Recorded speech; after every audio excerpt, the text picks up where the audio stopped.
참 등기는 양이 많죠. 근데 이제 민법과 연결시키면서 하나씩 이해하시면 됩니다. 그러니까 등기법은 외울 수가 없어요. 양이 많아서. 그러니까 하나하나 그냥 이해하시면서요. 시험 문제 나오면은 마치 민법 문제 풀듯이 그냥 풀어나가면 되는 겁니다. 하나씩. 자, 이전까지는 그래서 소유권 등기에 살펴봤고요. 자, 그 다음에 362페이지 보시면 이제 소유권 이외의 권리에 관한 등기들이 나옵니다. 362페이지에서는. 그래, 등기법 하다 보면 항상 민법과 계속 관련성을 맺었는데, 자, 여기서 소유권 이외의 권리에 관한 등기에서는요, 거의 민법 내용이 이제 반 이상이 나오게 됩니다. 그러니까 여기 내용은요, 민법에서도 시험 문제 나오고, 우리 등기법에서 시험 문제 나오고요. 또 민법에서 여러분이 배우고 있는 권리에 관한 여러 가지 물권법 파트가 등기법에서도 그대로 시험 문제 나옵니다. 자, 그럼 가장 먼저요, 이제 밑에 있는 그 소유권 이외의 권리들 하나씩 보죠. 표가 있는데 표는 맨 마지막에 정리하면서 설명드릴 것이고요. 자, 먼저 용익물권으로서 지상권, 지역권, 전세권일 거예요. 그 다음에 임차권은 채권이지만 등기할 수 있는 거죠. 그럼 여기까지는 용익권이 되는 거죠. 용익권. 그러니까 사용 수익하는 권리니까 지상권, 지역권, 전세권, 임차권은 이제 용익권에 관한 내용이고요. 그다음 맨 마지막에 저당권은 이제 담보권이죠, 담보권. 그래서 크게 용익권과 이제 담보권으로 나눌 수가 있고, 왼쪽에 네 가지는 용익권, 오른쪽에는 이제 담보권이죠. 그래서 그 등기 절차 하나하나를 다루게 됩니다. 그래서 표는 조금 더 설명하고 밑에 지상권 보시면요. 자, 갑이라는 사람이 현재 소유자로 있는 상태에서요. 갑이 이제 소유권, 최초의 소유자면 소유권 이제 보존 등기가 되어 있는 상태에서 자기 토지에, 이 토지입니다. 토지에 대해서요. 이제 뭐 을에게 지상권을 설정합니다. 지상권을 설정한다는 거죠. 자, 지상권을 설정합니다. 자, 지상권이라는 것은 건물이나 수목 등을 소유하기 위해서 타인의 토지를 이용하는 권리를 우리는 지상권이라고 하는 거죠. 그러니까 여러분 민법 시간에 공부하는 거죠. 자, 의 먼저 보시면 지상권은 타인의 토지에 건물 기타 공작물이나 수목을 소유하기 위해서 그 토지를 사용하는 권리다. 다만 이제 우리 구분지상권도 인정되는 거죠. 그러니까 구분지상권은 이제 지하철 놓으면서 생기는 거예요. 지하철 놓으면서. 서울시에서 지하철 놓는데 다른 사람의 어떤 토지에 대해서, 그러니까 지하철이 공로를 보통 지나가죠. 자기 토지 밑에 지하철 놓는 건 상관없죠. 서울시가 소유하는 토지 밑에. 그런데 개인이 소유하는 토지 밑으로 지하철이 지나가야 된다. 그럼 그 수용을 해야 되잖아요. 수용을 하려고 하게 되면은 그 토지가 너무 비싸기 때문에요. 대신에 이제 여기서부터 지하 200m에서 300m까지는 우리가 이용하자. 그러면 토지를 전부 다 수용할 필요가 없으니까 가격이 저렴할 수가 있는 거죠. 그래서 지하철 놓기 시작하면서 이제 구분지상권 제도가 나오는 거죠. 그래서 구분하여 상하 범위를 정하여 토지를 사용할 수도 있고요. 다만 이런 구분지상권 같은 경우는 수목에는 인정이 안 되죠. 수목은 계속 자라나 버리기 때문에 나무가. 그래서 수목 밑에다 쓰면 되겠죠. 구분지상권은 안 되는 거죠. 그러니까 지상권 인정되는데 수목 소유를, 그러니까 구분지상권도 인정되지만 수목 소유를 위한 구분지상권이 인정되지 않는 거죠. 여러분 지상권 할 때 구분지상권까지는 아직 안 배웠어요? 나중에 이제 배워요.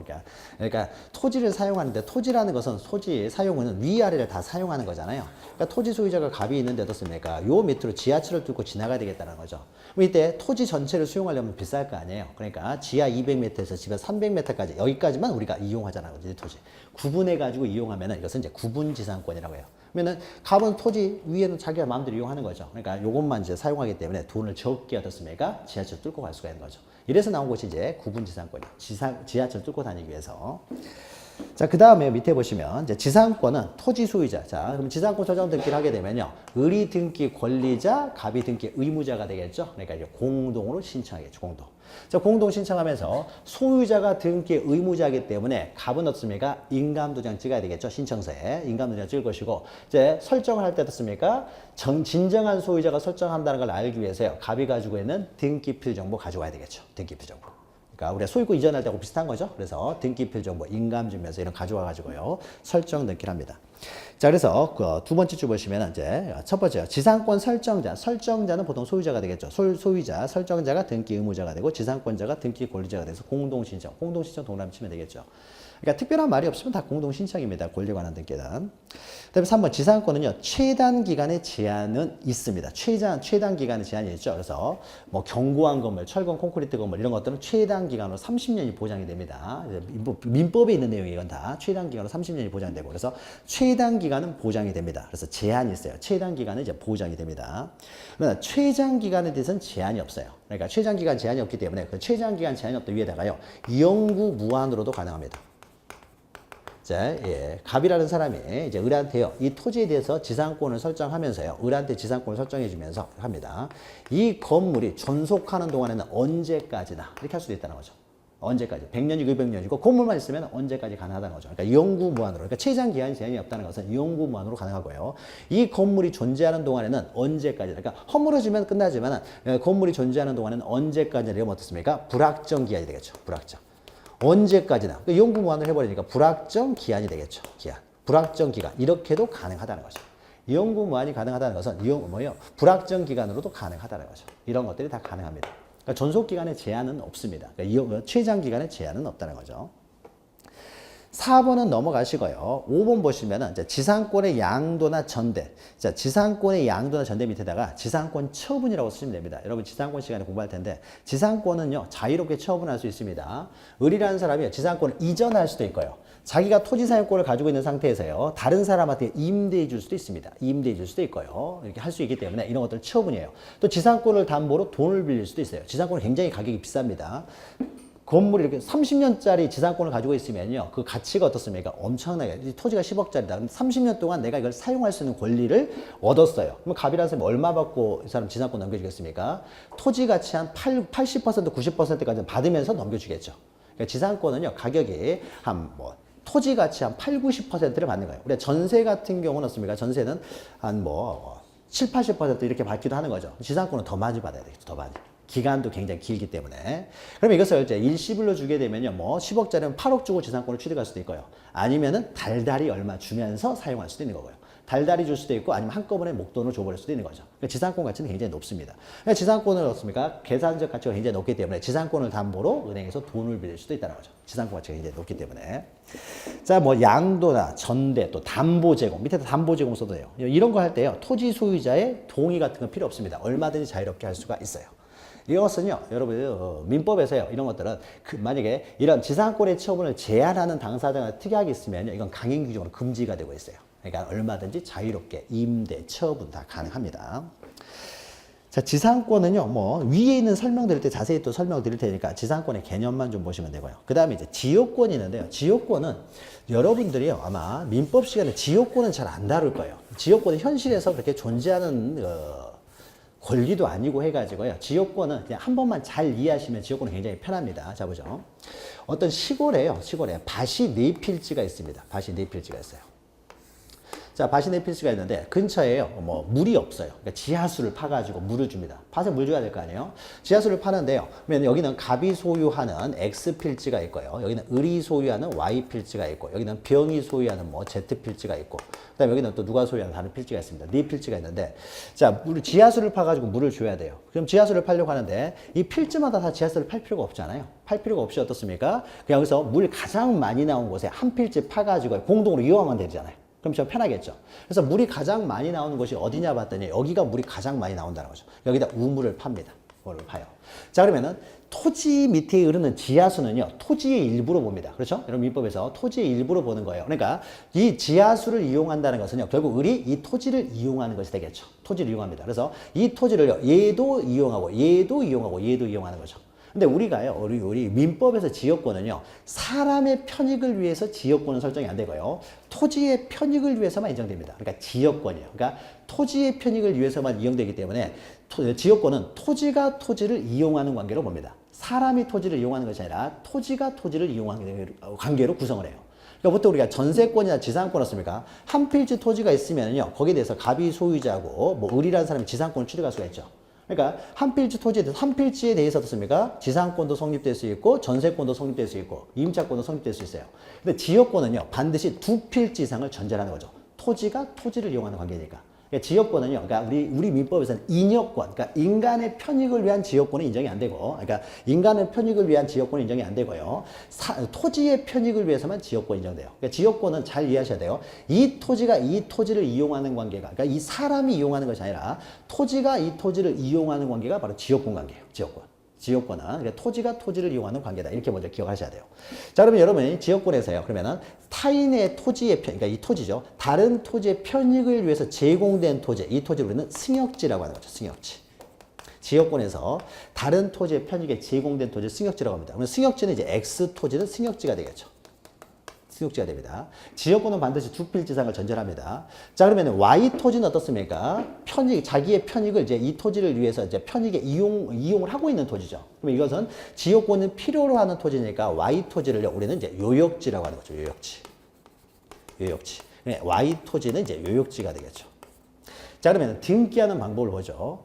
자, 그러면 지역권 설정은요, 토지와 토지가 와서 계약을 할 수는 없기 때문에 사람과 사람이 계약을 합니다. 그래서 갑과 을하고요, 이 우물이 마를 때까지 계속 사용하게 해줄 수 있는 거죠. 밭이 있고 우물이 있으면 계속 사용하게 합니다. 그러면 토지에 대한 사용권을 주는 거죠. 그럼 계약을 어떻습니까? 지역권 설정 계약을 하겠죠. 갑과 을이 설정 계약을 해가지고요. 자, 그러면 승역지니까요. 그러니까 여기 만약에요, 이 X 토지에 대해서 갑구라고 해보죠. 갑구는 지금 이제 갑이 소유하고 있는 상태예요. 갑이 소유자고. 그러면 갑이 소유하는 토지죠. 그러면 을이 소유하고 있는 Y 토지. Y 토지는 어떻습니까? 이것은 을이 소유하고 있는 토지죠. 을의 소유권 토지고요. 여기는 갑이 소유하는 토지가 되겠죠. 갑이 소유권을 가지고 있습니다. 자, 그러면 우리가 지역권 설정 등기는요, 이 요역지에 대해 하는 것이 아니라 승역지에 대해 합니다. 우리가 전세권 등기나 지상권 등기도 없습니까? 이 토지를 제한하는 등기가 되는 거죠. 이 토지를 제한하는 지상권 등기, 이 토지를 제한하는 전세권 등기, 이 토지를 제한하는 저당권 등기라는 거죠. 그러니까 지역권도요, 지역권이 설정되면 이 토지가 어떻습니까? 이제 지역권에서 제한이 될 거 아니에요. 그러니까 지역권 설정 등기는요, 승역지 하는 거예요. 승역지. 그래서 승역지예요. 갑하고라고, 갑이 혼자가 살 수 있는 것도 아니고 을이 혼자가 살 수 있는 것도 아니고 갑과 을이 공동으로 신청해가지고요. 갑과 을이 공동 신청해가지고 여기다가 이제 지역권 설정 등기를 합니다. 승역지에다가. 그럼 여기는 을구야겠죠. 지역권이니까. 그래서 일해가지고 지역권 설정을 하는 거죠. 지역권 설정 등기를 하게 됩니다. 그러면 지역권 설정할 때는요, 보통 우리가 전세권 설정, 저당권 설정, 지상권 설정할 때는 이 권리자를 쓰게 되죠. 권리자. 그렇죠? 지역권 설정, 저당권 설정 등기하면 저당권자, 전세권 설정 등기하면 전세권자를 쓰게 되죠. 그런데 지역권은 우리 민법이 토지가 토지를 이용한 관계로 이렇게 구성을 하다 보니까요, 여기는 사람 이름을 쓰는 것이 아니라 요역지를 쓰게 됩니다. 요역지. 그래서 Y 토지를 여기다 쓰게 돼요. 요역지. 자, 그러면은 우리 등기가 이렇게 되겠죠. 이 X 토지는 Y 토지를 위해 지역권이 설정되었다. 사람 이름을 적질 않아요. 사람이 지역권을 갖는 게 아닙니다. 지역권은 토지가 갖는 권리가 지역권이에요. 우리의 지역권을 이렇게 구성하고 있다는 거죠. 우리 민법이. 그러니까 등기도 민법에 따라서 어떻습니까? 이렇게 구성을 해야 되겠죠. 토지가 토지를 이용하는 관계. 그래서 지역권 등기는 사람 이름을 적지 않아요. 그러니까 X 토지는 Y 토지에 대해서 지역권이 설정되어 있다. 이렇게 씁니다. 자, 그러면 요역지도 두 필지니까 이 Y 토지도 어떻습니까? 이 Y 토지는 지역권을 가지고 있잖아요. 그러니까 여기도 공시를 해야 되겠죠. Y 토지는 지역권이 가지고 있다. 토지에 대한 정보를 공시해야 되겠죠. 그러니까 여기도 또 합니다. 요역지를 꺼내가지고 요역지에다도 여기다 어떻습니까? 을이 소유하고 있는 이 Y 토지는 이제 여기는 뭐예요? 요역지로서 지역권을 가지고 있는 토지죠. 그러니까 여기는 승역지는 지역권이 설정된 토지고요. 이 Y 토지는 지역권을 가지고 있는 요역지로서 지역권을 가지고 있는 토지이기 때문에 Y 토지 등기부에 이렇게 적습니다. 이 토지는 요역지로서 지역권을 가지고 있는 토지다. 요역지 지역권 이렇게 해서 등기라며. 그러면 이 토지가 요역지면 승역지가 나와야 될 거 아니에요. 어느 토지에 대해서 요역지냐라고 하면 여기는 이제 X 토지 승역지를 적게 됩니다. 그러니까 이 등기하고 저 등기는 동일한 등기가 되겠죠. X 토지는 Y 토지를 위해서 지역권이 설정되어 있다. 반대로 하면 어떻습니까? Y 토지는 X 토지에 대해서 요역지로서 지역권을 가지고 있다. 완전히 대비되는 거죠. 그러니까 이렇게 합니다. 그러니까 지역권 등기에는 어떻습니까? 사람 이름이 안 나와요. 토지가 토지를 이용하는 관계를 구성하다 보니까.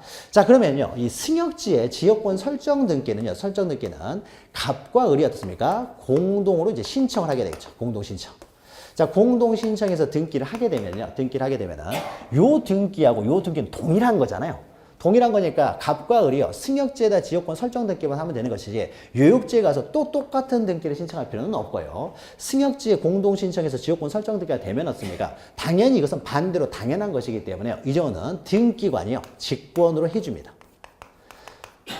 그 등기관이 당연히 알고 있는 거잖아요. 당연히 알고 있는 거죠. 우리 신청하지 않으면 이런 거는 등기관이 모르겠지만 신청해서 이 등기가 되면 어떻습니까? 당연히 Y 토지가 X 토지에서 지역권을 가지고 있다는 것은 등기관이 당연히 알게 되잖아요. 그러니까 이거 당연히 알고 있는 것은 우리가 신청할 필요 없이 등기관이 직권으로 어떻습니까?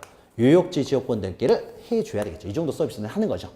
그러니까 승역지 지역권 등기는 공동신청, 지역권 설정 등기는 공동신청이지만 요역지 지역권 등기는 등기관이 직권을 해준다는 거죠. 직권을 해줘요.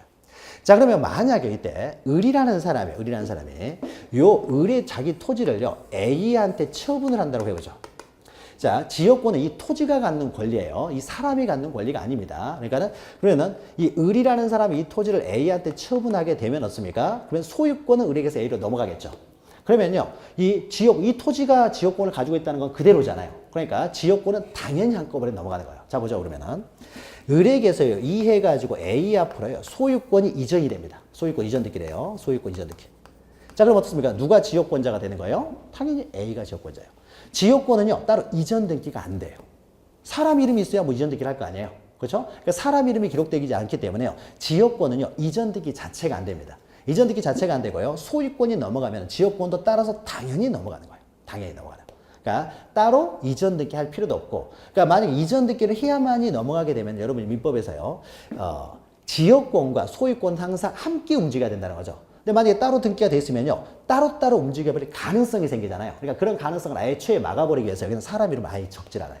그래서 소유권 넘어가면 지역권도 무조건 딸려서 넘어갑니다. 딸려서. 따로 등기 없이. 그러니까 등기 없이 어떻게 돼요? 지역권은 이전 등기 없이 당연히 이전된다는 거죠. 이전됩니다. 자, 그리고요, 지역권에 있어서 이제 지역권에 등기하는 방법을 보면은 우리가 민법에서 보면 지역권을 훨씬 더 잘 이해할 수가 있는 거죠. 자, 그 다음에요, 우리가 보통요, 이 토지에 대해서 을한테 전세권을 설정했다고 보죠. 을한테 전세권을 설정했는데 다시 또 이 토지를 병한테 또 전세권을 줄 수는 없는 거죠. 을한테 지상권을 줬어요. 지상권을 줬으면 을이 지상권, 토지 사용권을 가지고 있기 때문에 을이 다시 병한테 지상권을 설정할 수는 없는 거예요. 그렇죠? 제가 전세 살고 있는데 다른 사람한테 또 전세 줄 수는 없잖아요. 그러니까 용의권은 사용권이기 때문에 이렇게 이중으로 중첩적으로 설정할 수가 없습니다. 한 사람한테만 하는 것이지 이중으로 할 수가 없어요. 근데 저당권은 어떻습니까? 사용수익권이 아니기 때문에 1번 저당권, 2번 저당권이 가능해요. 경매 들어갔을 때 순서대로 돈만 받아가면 되기 때문에. 그러니까 저당권은 1번 저당권, 2번 저당권이 가능하지만 전세권은 1번 전세권, 2번 전세권 이렇게 존재할 수가 없어요. 중첩적으로 안 됩니다. 그런데 우리가 지역권은 어떻습니까? 이 Y 토지를 위해서 우물을 사용하려고 하고요. 그 다음에 Z 토지, 여도 우물을 사용을 할 수 있는 거죠. 이 토지를 위해서도 우물을 사용할 수 있잖아요. 이 토지를 위해서도 우물을 사용하게 할 수 있죠. 그러니까 어떻습니까? 지역권은 얼마든지 어떻습니까? 얼마든지 이렇게 2중, 3중으로 가능하다는 거죠. 2중, 3중으로 가능하다. 그러니까 지역권은요, 배타성이 없어요. 그러니까 전세권 이런 것들은 내가 사용하고 있으면 아무도 사용을 못 합니다. 그러니까 물권 중에서 이런 배타적 권리예요. 그러니까 물권들은 대부분이 다 배타적 권리인데 지역권은요, 배타성이 없어요. 공동으로 사용하는 거예요. 공동으로. 만약에 우물을요, 이렇게 놓을 수도 있지만 이렇게 놓을 수도 있잖아요. 공동으로 이용하는 거예요, 그냥. 그러니까 배타성이 없이요, 이 지역권은 공동 이용권이에요. 그러니까 우리가 지역권은요, 이렇게 물을 이용하는 용수지역권도 있고요, 통행을 하기 위한 통행지역권도 있고요. 그러니까 지역권의 내용은요, 무한대입니다. 종류도 다양하고, 그래서 비한정적. 그 다음에 어떻습니까? 2중, 3중으로 얼마든지 가능하기 때문에 비배타적, 공용적 성질을 갖는다는 거죠. 공용적 성질. 자, 이런 것들이 있고요. 자, 민법 시간에 여러분 자세히 다루는 거죠. 자, 그 다음에 지역권을 만약에 이 을이라는 사람이 소유하고 있는 좀 더 가서 이거 소유를 이제 넘깁니다. 넘기는데요. A 한 사람한테 넘기는 것이 아니라 A, B, C한테 세 사람한테 팝니다. 토지를 3억 해가지고 이 사람이 3억짜리를 세 사람한테 팔아요. 그럼 이 사람이 1억을 투자해가지고 이 토지를 삽니다. 자, 그러면은 A가 3분의 1, B가 3분의 1, C가 3분의 1을 이제 소유하게 되겠죠. 그럼 여기다가 A 3분의 1, B 3분의 1, C 3분의 1 쓰면 되겠죠. 지역권도 한꺼번에 이제 넘어가는 거죠. 자, 그러면은 A가 3분의 1을 소유하고 있다는 것은요, A가 이 전체의 3분의 1을 소유하는 거죠. C가 3분의 1를 소유한다는 것은 이 전체의 3분의 1을 소유하는 것이죠. 자, 그러면요, A라는 사람이 만약에 지역권이 있는데요, B도 지역권인데 C는 지역권이 없을 수가 있느냐라는 겁니다. 자, 그러면요, 이 토지가 지역권을 가지고 있으면서 이 토지가 지역권이 없다는 것은 존재할 수가 없는 거죠. 그렇죠? 이렇게는 될 수가 없다는 거죠. 그러니까 누구는 지역권을 갖고 누구는 지역권이 없고 이런 일은 생길 수가 없다는 거죠. 모두 지역권을 갖든지 모두 지역권이 없든지 둘 중에 하나만 가능해요. 이걸 불가분성이라고 하는 거죠. 누구는 갖고 누구는 갖지 못하게 생길 수가 없다는 거죠. 그러니까 불가분, 나눌 수가 없어요. 다 갖든지 다 갖지 못하는 둘 중에 하나예요. 그러니까 한 사람이 지역권을 취득해버리면 어떻습니까? 다른 사람도 자동적으로 지역권을 취득해버릴 수밖에 없어요.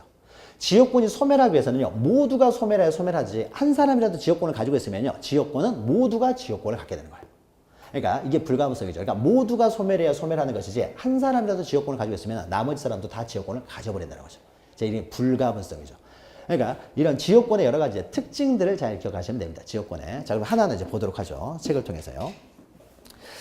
자, 여기 보시면 지역권이란 통행을 위해서 생길 수도 있고 인수, 이건 물을 끌어들인다. 물을 사용하는 거죠. 뭐 이런 등을 통하여 타인의 토지를 자기의 토지의 편익이에요. 그러니까 자기 개인의 사람의 편익이 아니라 토지의 편익이죠. 그래서 타인의 토지를 자기 토지의 편익을 위해서만 이용될 수 있어요. 그러니까 이건 지역권입니다. 그러니까 개인의 이익이 아니라 토지의 편익을 위해서만 이용할 수 있는 게 지역권입니다. 자, 그러면 이 보시면요. 공동 신청에 가서요. 요역지 소유자가 등기 권리자. 이 사람이 등기 권리자 되겠죠. 그러니까 갑에게서 을 앞으로, 의죠. 갑의 이 토지를 어떻습니까? 을 앞으로 지금 Y 토지로 해서 지역권을 설정하게 되면 갑이 이제 등기 신청서에는요. 갑이 등기 의무자가 될 것이고 을이 등기 권리자로 나오겠죠. 등기 권리자. 그래서 둘이서 이제 공동으로 신청한다는 거죠. 다만 등기부에 기록할 때는 을 이름을 쓰는 것이 아니라 요역지를 쓴다는 거죠. 요역지. 신청은 이제 사람이 신청할 테니까. 그래서 그 승역지 소유자가 등기 의무자, 요역지 소유자가 등기 권리자가 돼서 등기 신청서는 이제 공동으로 신청하는 거죠. 자, 그러면 그 밑에 박스 보시면요. 승역지는 어떻습니까? 승역지는요. 자, 보죠. 승역지. 일부도 가능하죠. 일부만 사용하는 가능하잖아요. 승역지는 일부에 대해서 설정할 수가 있어요. 전체를 승역지로 정할 수도 있고요. 근데 요역지는요. 이 토지가 어떻습니까? 이 토지의 일부를 이용하는 거예요. 그러니까 이 토지는 어떻습니까? 요역지는 일부가 될 수가 없다는 거죠. 이 토지가. 그래서 사람이 전세권을 갖는다라고 하면 어떻습니까? 내 손이 전세권을 갖는다. 내 머리가 전세권을 갖는다. 이렇게 하지 않죠. 내 손이 전세권을 가지면 내가 갖는 거예요. 그렇죠? 그러니까 이것은 사람이라고 생각하시면 됩니다. 사람이라고 보면요. 이 토지가, 이 사람이 지역권을 갖는 거예요. 그러니까 요역지는 한 필지 일부라는 게 존재할 수 없어요. 이 토지가, 그러니까 여기가 100번지고 101번지라고 하면은 101번지 토지가 100번지 일부를 지역권으로 지금 가지고 있다. 이렇게 되는 거죠. 그러니까 승역지는요, 한 필지 일부가 될 수도 있고 전부가 될 수 있습니다. 뭐 수필지가 될 수도 있어요. 만약에 갑이 소유하는 토지가 여러 필지로 되는데 이 전체에 대해서 지역권을 설정할 수도 있습니다. 그러니까 수필지가 될 수도 있고, 그 다음에 한 필지 토지 일부가 돼도 상관이 없어요. 승역지는. 그러나 요역지는 어떻습니까? 반드시 한 필지 전부해야 된다는 거죠. 전부해야 된다. 그래서 일부가 지역권을 갖는다. 이건 존재할 수 없고, 이 토지가 여기 일부에 대해서 지역권을 가지고 있다는 거죠. 자, 디귿 보시면 요역지와 승역지는 반드시 인접할 필요는 없습니다. 여기 있는 토지가, 여기는 또 뭐 이렇게 여기 정이 있고, 여기는 무라는 사람이 또 토지를 가지고 있어요. 너도 와서 물 길러서 뭐 써라. 할 수 있잖아요. 그러니까 어떻습니까? 이 사람과도 지역권을 설정할 수가 있는 거죠. 반드시 인접할 필요가 없죠. 그러니까 동네 사람들 전부 다 이용하세요. 다 할 수 있잖아요. 이 우물. 자, 그러니까 이런 지역권이 가능한 것이고요. 자, 밑에 내용 보시면요. 자, 기억 보시면 지상권, 전세권, 임차권자도 지역권의 등기 권리자가 될 수 있다. 등기 권리자보다도요, 등기 의무자라고 써요. 오히려 이게 더 좋습니다. 지역권의 이제 등기 의무자. 자, 의무자도 될 수 있고 권리자가 틀린 말은 아닙니다. 권리자 될 수 있어요. 만약에 을이라는 사람이 그러니까 의무자가 더 중요한 것이고요. 이제 권리자.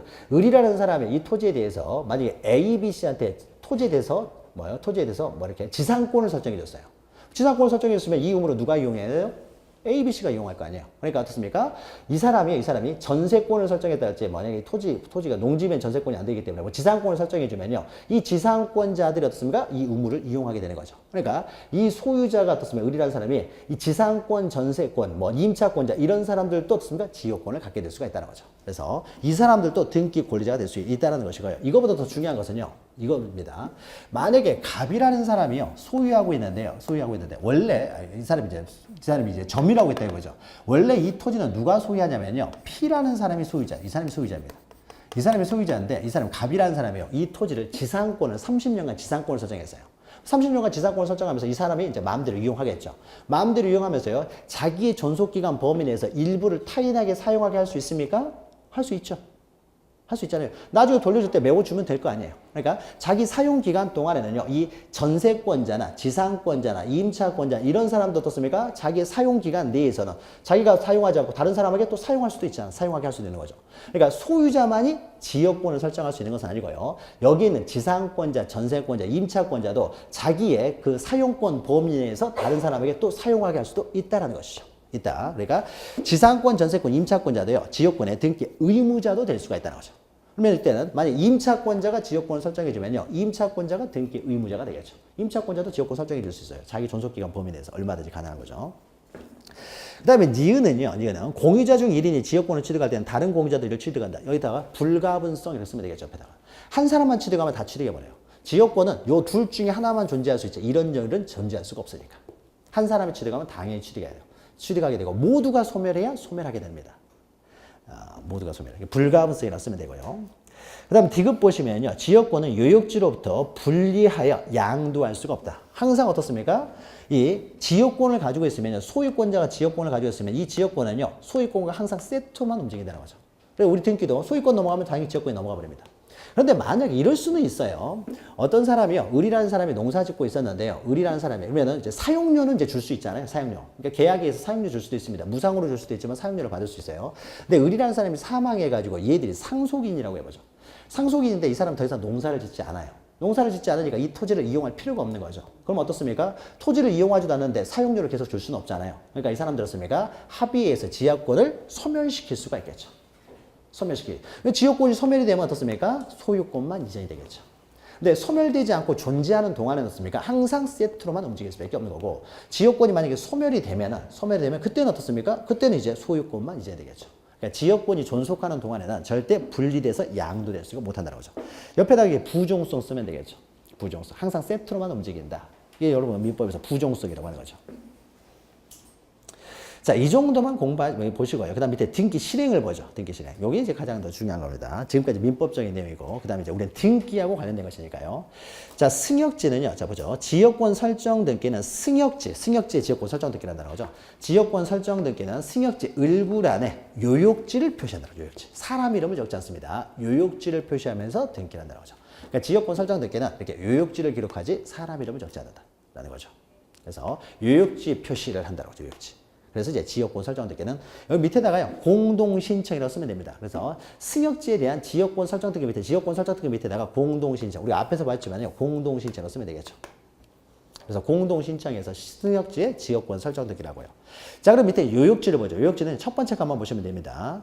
자, 승역지하고 요역지는 일반적으로 이제 근처에 있을 테니까요. 등기소도 관할도 동일한 경우가 일반적이겠죠. 관습시 관할권이 동일해질 필요는 없습니다. 근데 일반적으로 동일하겠죠. 그래서 동일한 경우만 보죠.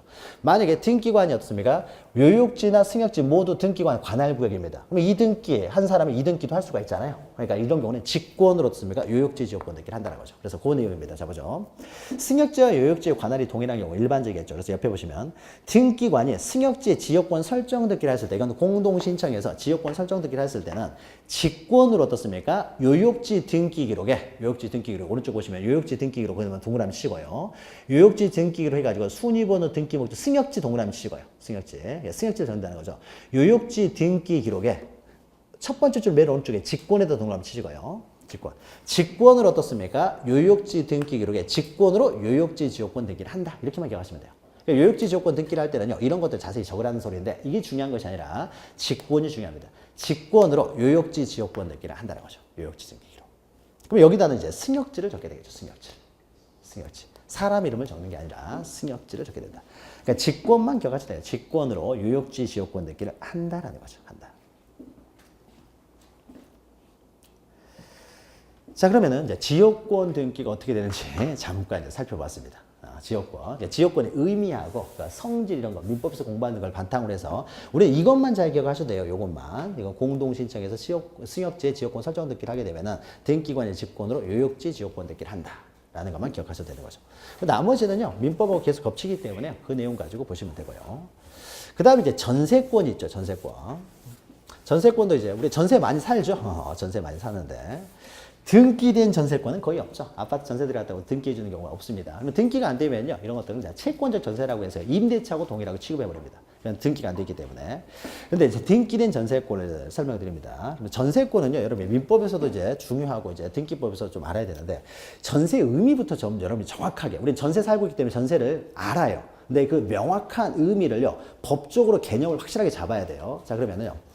이 전세권이라는 것은 내가 여러 나라에 있는 게 아니라 우리나라하고 몇 개 나라밖에 없어요. 전세권은 굉장히 독특한 권리입니다. 독특한 권리는요. 우리나라에서 이 전세권이 많이 이루어지게 된 이유는 뭐냐면요. 우리가 지금도 그렇지만 지금은 이제 집값이 정체되어 있지만 90년대 뭐 2000년대 초반까지 집값이 떨어진 적이 없죠. 계속 올랐어요. 집값이.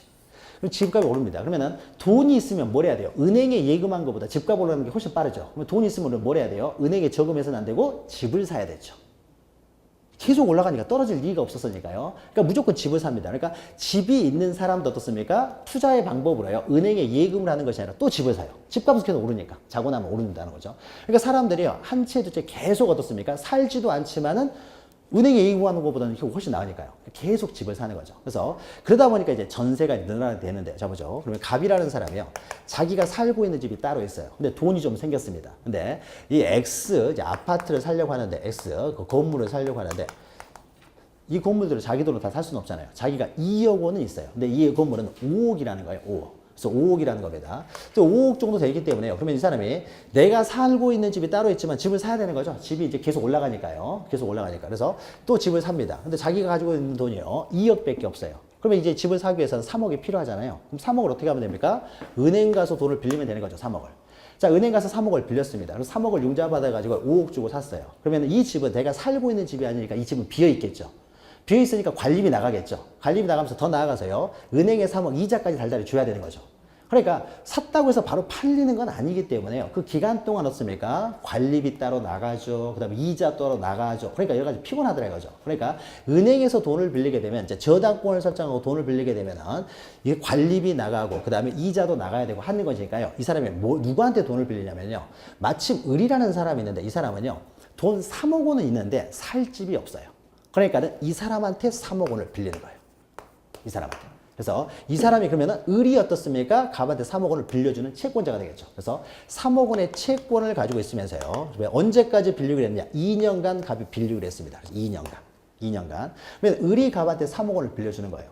3억 원을 빌려줬는데 만약 2년 후에요, 갑이 돈을 안 갚게 되면요, 을은 이 물건을 경매해서 우선 변제를 받을 수가 있어요. 그래서 3억의 채권이 있는데, 만약 이 사람이 이 물건에 대해서, 그러니까 이 물건에 대해서 권리를 가지고 있다가 만약에 2년 이후에, 2년 이후에 돈 3억 원을 안 갚게 되면 을이 이 물건을 이제 경매에서 어떻습니까?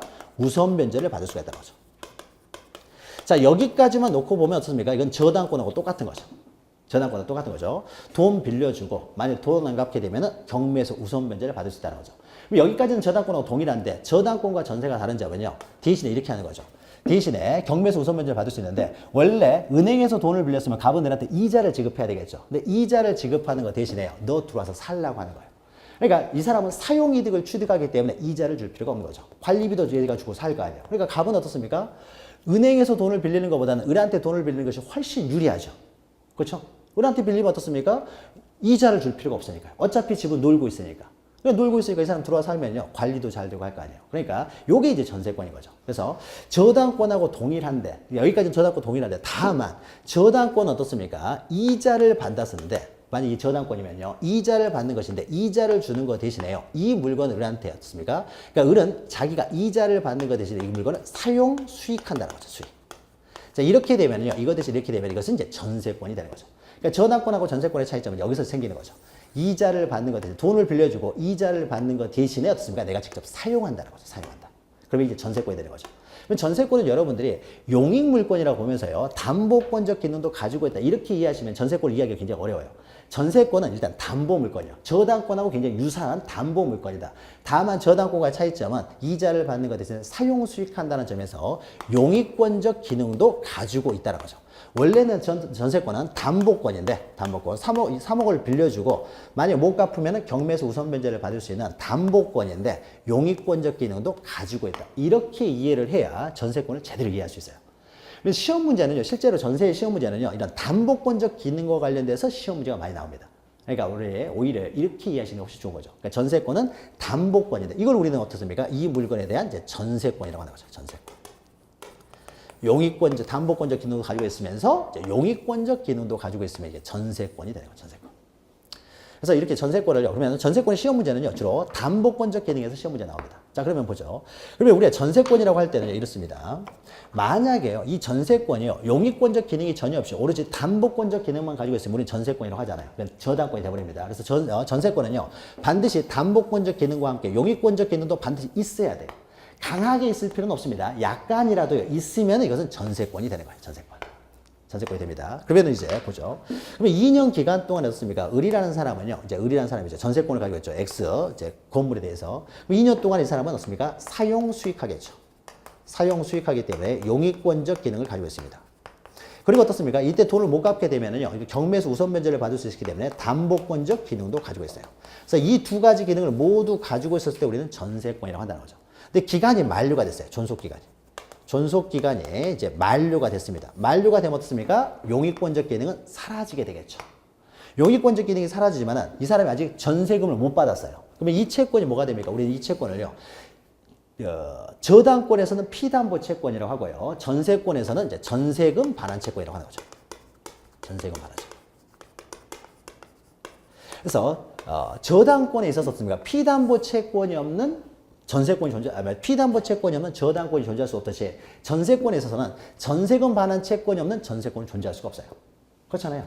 이거는 저당권이라고 했죠. 저당권이기 때문에 저당권은 피담보 채권이 없는 저당권이 존재할 수 없듯이 전세금 반환 채권이 없는 전세권은 존재할 수가 없습니다. 그러니까 항상 어떻습니까? 세트로 움직여야 되는 것이지 채권하고 분리돼서 전세권만 양도가 불가능한 거죠. 채권이 없는 전세권은 존재할 수가 없으니까.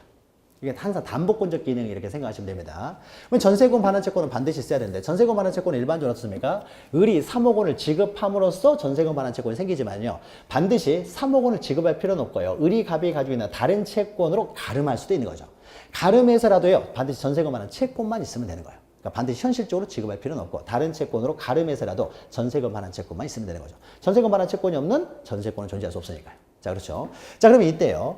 존속기간이 만료됐으니까 용익권적 기능은 사라졌어요. 근데 2년이 지났는데 갑이 3억 원을 지급하지 않습니다. 3억 원을 지급하지 않으면 어떻습니까? 담보권적 기능 그대로 살아있어야 되겠죠. 이 사람 경매 우선 변제를 받아야 되니까. 그렇죠? 자, 그러면요. 일단 우리가 용익권과 담보권이 두 개가 모두 갖추고 있을 때 우리는 전세권이라고 하기 때문에 존속기간이 만료되면 용익권적 기능이 소멸했죠. 소멸하니까 어떻습니까? 일단 전세권은 소멸하는 거죠. 전세권 소멸했잖아요. 두 가지를 모두 가지고 있을 때 우리는 전세권이 있다고 보니까 용익권적 기능이 소멸했기 때문에 전세권을 소멸했어요. 그럼 전세권이 소멸했다고 해서 그러면 등기도 무효냐? 등기는요. 아직 돈을 못 받았다는 거죠. 돈을 못 받았으니까 경매에서 우선 변제를 받아야 될 거 아니에요. 등기까지 말소돼 버리면 경매를 못 하잖아요. 그렇죠? 우선 변제를 받기 위해서는요. 그러니까 등기는 전세권을 소멸했다고 하더라도요. 등기는 여전히 유효라는 거죠. 이 담보권적 기능을 위해서 등기는 유효하다는 거죠. 등기가 남아 있어야 이 사람이 경매에서 우선 변제를 받을 수 있으니까요. 자, 그렇죠. 그러면 이때의 등기를 보죠. 이때 등기. 전세권 등기예요. 전세권 등기는 여전히 유효합니다. 아직 돈을 못 받았으니까.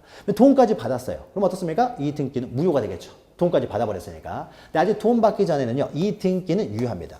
그러면 이 등기는 용익권적 기능은 사라진 오로지 담보권적 기능만을 가지고 있는 등기가 되겠죠. 등기가 되니까 어떻습니까? 이것은 완전히요. 거의 저당권하고 똑같아져 버리는 거죠. 유사해져 버립니다. 진짜로 유사해져 버리는 거죠. 저당권 등기하고 거의 동일해져 버립니다. 용익권적 기능이 없어버리면요. 저당권도 동일하다고 했죠. 그러니까 담보권적, 저당권하고 거의 이제 유사해져 버리는 거죠. 용익권 기능이 없는 담보권적 기능만 가지고 있는 등기가 되니까요. 그래서 거의 저당권하고 유사해져 버리는 거죠. 그러니까 이 등기는 저당권 등기하고 거의 유사해져 버린다고. 저당권 등기. 저당권 등기하고 이제 유사한 등기가 돼버리는 거죠. 전세에 대해서 잠깐 설명을 드렸습니다. 그러니까 전세를 우리가 이해할 때는요, 우리가 담보 물건인데 이렇게 용익권적 기능도 가지고 있다. 이렇게 이해를 해요. 이런 문제들이 해결이 되는 거예요. 그러니까 이제 보죠. 그러면 하나하나 보죠. 전세권에 대해서. 1번 보시면요. 우리가 전세는 우리가 민법에서 많이 했기 때문에 우리가 좀 알고 있는 내용이 있으니까 좀 읽어보면 되겠죠. 의 보시면요. 전세권이란 타인의 부동산에 전세금을 지불하고 전세금 반환 채권을 반드시 발생해야 되기 때문에 일정 기간 동안 사용 수익하는 권리라고 하면 되어 있지만 더 중요한 것은요. 사용 수익하다가 어떻습니까? 변제기에 만약에 변제가 안 되면 어떻습니까? 경매에서 우선 변제를 받을 수 있는 권리. 그러니까 두 개를 합쳐져 있는 걸 우리는 전세권이라고 했죠. 여기는 용익권적 기능만 이렇게 하고 있는데 실질적으로는 담보권적 기능이 훨씬 강합니다. 예, 담보권이라고 보시면 돼요. 근데 개념은요, 여러분 민법 시간에 자세히 다루기 때문에 그냥 민법의 개념으로 이해하시면 돼요. 여기서 전세금 지급도 어떻습니까? 반드시 전세금을 지급해야 되는 건 아니에요. 다른 채권으로 전세금 지급에 가름해도 상관이 없습니다. 전세금 반환 채권만 있으면 되는 것이 반드시 전세금 현실적으로 지급될 필요는 없습니다. 그렇죠? 전세금 반환 채권이 중요한 것이지 전세금 자체가 중요한 게 아니에요. 전세금 반환 채권이 있어야 된다는 거죠. 개념은 여러분 민법 시간에 더 자세하게 되어 있죠. 자, 그걸로 이제 개념을 대체하면 되고요. 자, 객체는요, 부동산의 전부나 일부. 자, 용익권은요, 부동산의 일부도 가능하다고 했습니다. 그러니까 전부뿐만 아니라 일부도 가능하고요. 그런데 우리가 용익권 어떻습니까? 지분에 대해서는 안 된다고 했죠. 지분에 대해서. 자, 그러면 지분에 대해서 안 되면요. 자, 보죠. 우리가 보상용은 지분에 대해서 안 된다고 했어요. 그러니까 보존 등기, 상속 등기 어떻습니까? 그 다음에 용익권 등기는요, 이런 것들은 지분에 대해서는 안 된다고 했어요. 항상 전부에 대해서만 해야 된다고 그랬죠. 그럼 여기 용익권 등기가 있죠. 자, 용익권은요, 지분에 대해서는 안 쓰면 됩니다. 그러면 이때요, 이 존속기간 동안에는 어떻습니까? 존속기간 동안에는 용익권적 기능을 가지고 있잖아요. 용익권적 기능도 가지고 있기 때문에 이때는 어떻습니까? 지분 등기가 안 돼요. 지분 이전이 안 된다는 거죠. 용익권적 기능도 가지고 있으니까. 자, 그런데 존속기간이 만료된 이후에요. 만료된 이후에 아직 돈을 못 받은 상태예요. 돈을 못 받은 상태에서 돈을 못 받았으니까 등기는 유효하겠죠. 그럼 이 등기는 용익권적 기능은 전혀 없이 담보권적 기능만 가지고 있는 등기가 되는 거죠. 자, 우리 저당권은 지분 이전할 수 있습니까? 지분 이전할 수 있다고 했죠. 그러니까 뭐요? 이거는 지분 이전이 가능해져요. 이전이 가능해지는 거죠. 존속기간이 만료된 이후에는. 이거는 담보권적 기능밖에 없기 때문에. 지분 이전이 가능합니다. 여기서는 용익권적 기능이 있기 때문에요. 존속기간 동안에 넣습니까? 지분 이전을 할 수가 없어요. 그러나 존속기간 이후에는 전세권이 소멸했잖아요. 여기서 소멸했다는 건 뭐가 소멸했다는 거예요? 용익권적 기능이 소멸했다는 거죠. 담보권적 기능은 그대로 남아있고요. 그럼 어떻습니까? 담보권은 지분 이전이 가능하기 때문에 존속기간 만료된 이후에는요. 지분 이전이 가능해요. 지분 이전이 가능하니까 어떻습니까? 을이라는 사람이요. 3억의 전세금을 가지고 있는데 가백에서 이렇게 되는 거죠. 을이라는 사람이요. 이 사람한테 병이라는 사람한테요. 전세권 3분의 1만 전세권 이전할 수가 있다는 거죠. 그럼 3분의 1 전세권을 이전할 때 모두 함께 가야 돼요. 채권도 함께 넘어가야 되겠죠. 채권이 없는 전세권을 점지할 수 없으니까요. 그러니까 1억 원. 3분의 1이니까 1억 원이죠. 이렇게 쓰게 되겠죠. 이게 가능해진다는 거죠. 자, 그러나 요때는 안 되는 거죠. 요때는 안 되는 거고. 자, 이런 것들이 다 연결되는 겁니다. 자, 보죠. 그래서 원칙적으로는요. 공유 지분이나 이중의 전세권은 안 됩니다. 그러니까 이것은 요때를 말하는 거예요. 요때는 지분에 대해서 안 되고요. 또 이건 용익권, 배타적 권리이기 때문에 이중의 전세권 안 되고요. 이중의 전세권 안 되고 그다음에 농경지에서 안 된다. 이것은요. 우리 민법에서요. 농경지에 대한 전세권 안 된다. 우리가 예전에 잠깐 설명했죠. 각하사유 할 때. 자, 그리고요. 3번 보시면요. 전세권의 객체는 타인의 부동산이므로 전세권과 소유권이 동일하게 귀속되면요. 전세권을 혼동으로 소멸하는 거죠. 이것은 뭐 모든 권리가 마찬가지입니다. 여러분이 민법 시간에 공부하시고 계시는 지상권, 지역권, 전세권, 뭐 임차권, 그다음에 유치권, 저당권 이런 것들은요. 다 타물권이에요. 소유자가 가질 수 있는 게 아닙니다.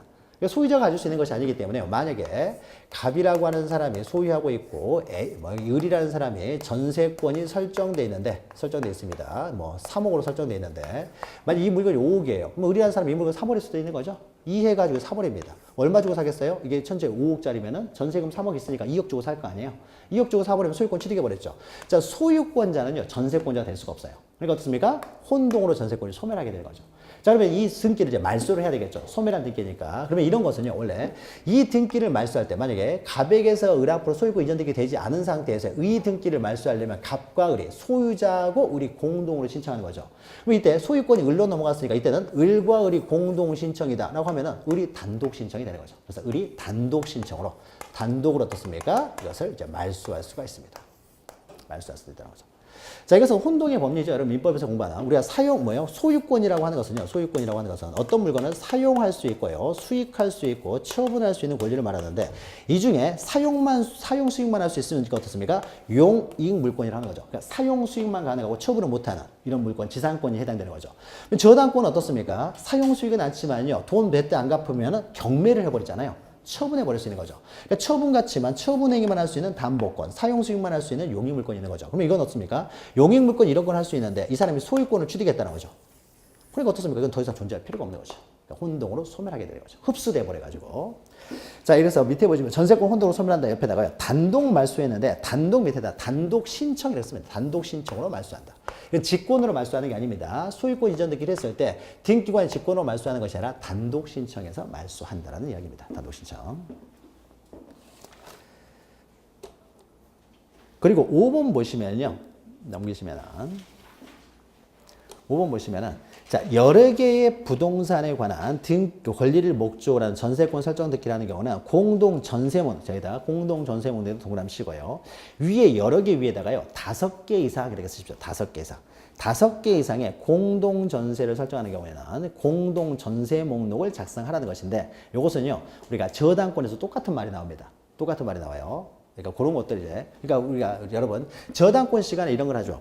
공동저당을 합니다. 공동저당. 공동저당이 이루어지게 되면요. 만약에 갑이라는 사람이요. 자기가 X 건물이 있고요. Y 건물이 있고 이 사람은 이 사람이 이거 10억짜리고요. 이거는 뭐 5억짜리에 대해서 공동저당을 설정했어요. 공동저당을 설정해주면요. 여기서 어떻습니까? 경매가 들어가게 되면 비율로 해서 채권자가 가져갑니다. 저당권자가. 비율로 채권을 가져가기 때문에 그럼 후순위 저당권자가 얼마 가져갈지 이런 것들을 이제 알아야 되겠죠. 그러니까 공동저당은요, 공동저당 관계를 이제 등기부에 기록을 하게 되는데, 만약에 5개 이상이 돼버리면 등기부에 이게 기록하기 힘들기 때문에요, 공동담보목록을 따로 만듭니다. 그럼 전세도 어떻습니까? 전세도 마찬가지겠죠. 전세도 담보권이라고 했죠. 그럼 경매가 되면요, 두 개를 토지와 건물을 다 전세를 잡았어요. 보통 우리가 전세 그러면요, 우리가 저당권도요, 토지 위에 건물이 있는 경우가 있죠. 그럼 토지 위에 건물이 있으면요, 보통 은행에서 돈을 빌려줄 때는요, 토지만 담보를 잡는다든지 건물만 담보를 잡지는 않아요. 토지만 담보로 잡는다든지 건물만 담보로 잡으면요, 여러분, 그 법정지상권이라고 하는 굉장히 복잡한 문제가 발생합니다. 은행도 피곤한 거예요. 그러니까 어떻습니까? 둘 다 한꺼번에 다 담보로 잡는 게 일반적이에요. 그럼 어떻습니까? 공동저당이 되는 거죠. 자, 그러면 공동저당이 되고요. 그럼 공동저당이 됐을 때 이제 경매에서 배분할 때는요, 이렇게 비율로 나눠갔습니다. 그럼 전세도 어떻습니까? 결국 돈 안 갚게 되면 경매할 거 아니에요. 그러면 경매할 때도 어떻습니까? 경매할 때도 비율로 가져갑니다. 비율로. 그러면 비율로 가져가니까요, 그러니까 하나만 전세가 되는 것이 아니라 2개 이상이 전세가 되면요, 이게 2개가 같이 전세가 된다라는 사실을요, 등기부에다 기록을 하는데, 이것도 5개 이상이 되면요, 등기부에다 기록하기 힘들기 때문에 공동전세 목록을 작성합니다. 그러니까 이게 공동전세 목록을 작성하는 이유는요, 공동담보 목록을 작성하는 것과 동일한 이치예요. 경매하면 이제 비율로 이제 가져가기 위해서요. 자, 이게 나중에 우리가 공동저당 할 때도 또 나오니까요. 자, 넘어가시고요. 이 정도. 5개 이상일 때만 작성하는데 뒤에서 또 나옵니다. 그 다음에 5번은요, 방금 설명했던 거예요. 방금. 요거예요. 자, 존속기간의 만료 등으로 전세권이 소멸했어요. 자, 전세권이 존속기간 만료로 소멸했습니다. 자, 소멸하면 어떻게 됩니까? 이 전세권은요, 아직 돈 받기 전이면은 돈 받기 위한 등기로서는 유효하고요. 용의권적 기능은 소멸했다는 거죠. 자, 그럽니다. 자, 소멸한 경우에 해당 전세권은 전세금 반환 채권을 담보하는 범위 내에서 아직 유효하다는 거죠. 담보권적 범위 내에서 아직 돈을 못 받았으면요, 등기는 유효하다는 거죠. 전세권은 소멸했다고 하더라도, 용의권적 기능이 소멸했다고 하더라도 돈 못 받기 전까지는 아직 그 등기는 유효하게 살아있어요. 자, 그러면 등기는 유효하고요. 그 다음에요, 전세금 반환 채권의 일부 양도되는 경우에 전세권 일부 이전 등기를 할 수 있다. 전세권의 일부 이전이 가능하다는 거죠. 지분 이전. 어떤 경우만요? 소멸했을 때. 소멸했을 때는 일부 이전이 가능하다. 그런데 만약에 존속기간 동안에는 안 된다는 거죠. 물론 여기서 좀 더 나가면 예외도 있어요. 만약에 이때 두 사람이 2년 계약을 했는데요, 갑과 을이 살다 보니까요, 그냥 1년만 있다 나가야 될 것 같아요. 그래서 1년 있다가 이제 합의를 합니다. 자, 1년만 삽시다. 1년만 살고 나가겠다고 하는 거예요. 그러니까 어떻게 됩니까? 당사자 합의해서 1년으로요, 딱 이제 줄입니다. 자, 그러니까 아직 전세권이 존속기간 내지만요, 당사자 합의에서요, 전세권을 소멸시켰다는 거죠. 그럼 이때 전세권을 소멸시켰다는 것은요, 이 사람이 1년만 살고 나가겠다는 것이지 3억도 안 받고 나가겠다는 의미는 아닌 것이죠. 1년만 있다 나갔다는 것은 3억 받고 나가겠다는 거죠. 존속기간이었습니까? 아직 남았다고 하더라도 당사자 합의에서 전세권을 소멸시키면요, 용의권적 기능만 소멸되는 것이지 돈은 받고 나가겠다는 의미잖아요. 그러니까 담보권은 그대로 남아있어요. 자, 그럼 어떻습니까? 이 등기도요, 용의권 기능을 소멸한 담보권적 기능만 남아있는 등기가 되겠죠. 그러니까 아직 존속기간이 남아있다고 하더라도 당사자 합의에서 전세권을 소멸시키게 되면은 담보권만 남아있는 전세권이기 때문에 이때도 지분 이전이 가능하게 되겠죠. 그러니까 전세권이 존속하고 있는 동안에, 즉 용의권적 기능을 가지고 있는 동안에는 지분 이전이 안 되지만은 용의권적 기능이 소멸해버리면 오로지 담보권적 기능밖에 없기 때문에 지분 이전이 가능하다는 거죠.